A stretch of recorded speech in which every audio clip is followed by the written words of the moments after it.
कुछ कहानियां सिर्फ लिखी नहीं जाती, वो जी जाती हैं। ये कहानी है एक ऐसी लड़की की जिसका जज्बा सिस्टम से भी बड़ा था। नाम था आयशा खान। छोटी सी बस्ती, एक मिडिल क्लास मुस्लिम फैमिली।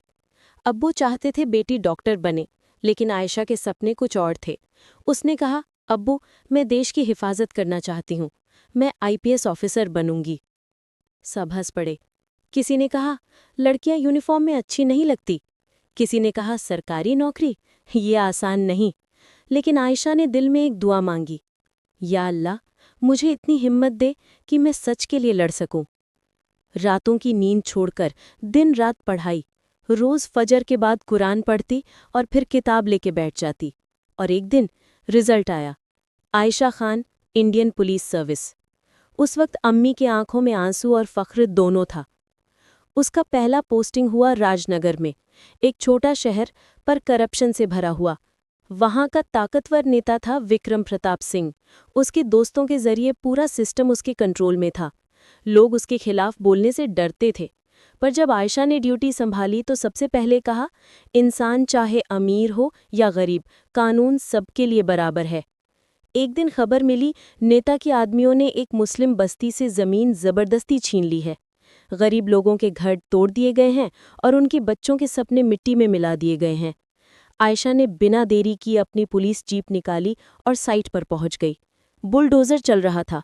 उसने जोर से आवाज लगाई, मशीन रोको। सब चौंक गए। और फिर आयशा ने बुलडोजर के सामने खुद को खड़ा कर दिया। जब तक मैं यहां हूं, किसी के साथ जुल्म नहीं होगा। विक्रम प्रताप को लगा ये लड़की भी बाकी ऑफिसर्स जैसे झुक जाएगी। लेकिन आयशा ने केस फाइल किया, सबूत जमा किए, डॉक्यूमेंट्स, वीडियोस, विटनेसेस, सब। और केस कोर्ट तक पहुंच गया तो सिस्टम हिल गया।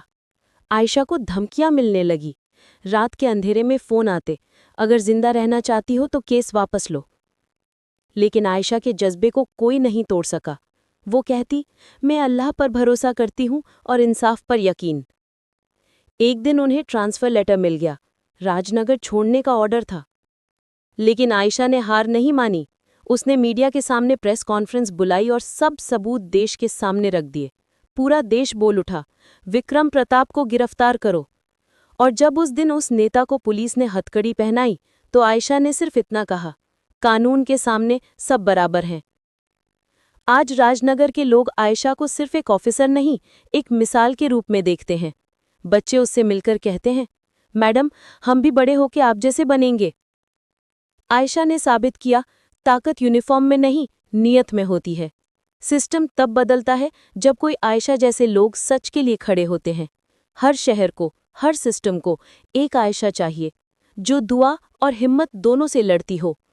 अगर आपको आयशा आईपीएस की ये कहानी पसंद आई हो तो वीडियो को लाइक, शेयर और सब्सक्राइब जरूर करें, क्योंकि हर एक कहानी एक नए जज्बे को जन्म देती है।